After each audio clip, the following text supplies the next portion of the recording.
Welcome back. Thanks for watching another video. So this one's going to be pretty quick. It's based off of recent news related to FTX. So if you had money that you put into FTX exchange and bought some crypto like Bitcoin and Ether, and we all know what happened back in 2022 with the bankruptcy, the good news is you're going to be getting that money back. So this is from the Wall Street Journal, and this is, as they state, very rare. If you think back to the Madoff situation, it took over a decade for those investors to get some of their money back. I don't think investors ever received 100% of their money, but they got money back, and it took a long time. This is essentially, less than 2 years with all the court proceedings. They were able to kind of track down between 14.5 billion and 16.3 billion in cash after liquidating its cryptocurrency holdings and other investments. And customers had a balance of 11 billion in the cryptocurrency FTX. So you can see here they got more money than what customers had in at the time in FTX. So this all, dated back to November 2022, if you recall. So what's going to happen is investors, if you had your money in FTX, you're going to get your money back plus interest. Okay. Now the catch is, just say you had $100 in Bitcoin in FTX, you're going to get that $100 back plus some interest. So maybe $100, $105 back, right? We don't know what the interest component of it is.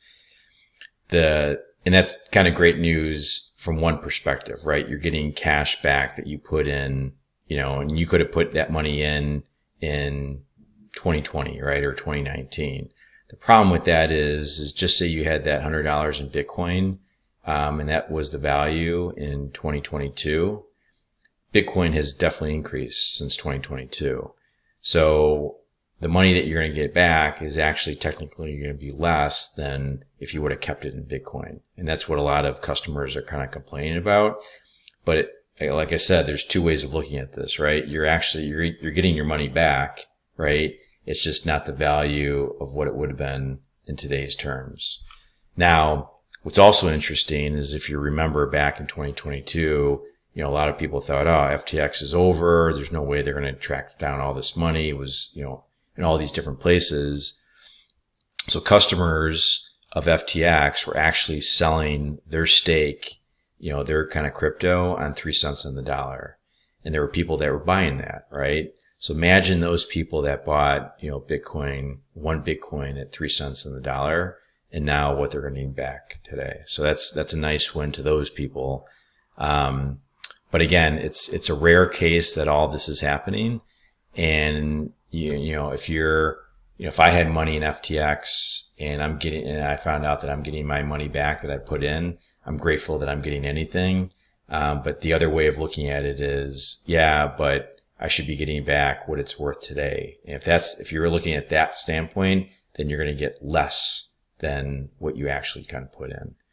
So that's the news. And I think overall it's a good win about everyone that was involved in this, in terms of tracking all the assets. If you have any questions, leave them in the comments below, and it will be interesting to see how this is going to be treated for tax purposes. I'm sure we're going to see some guidance later. Thanks.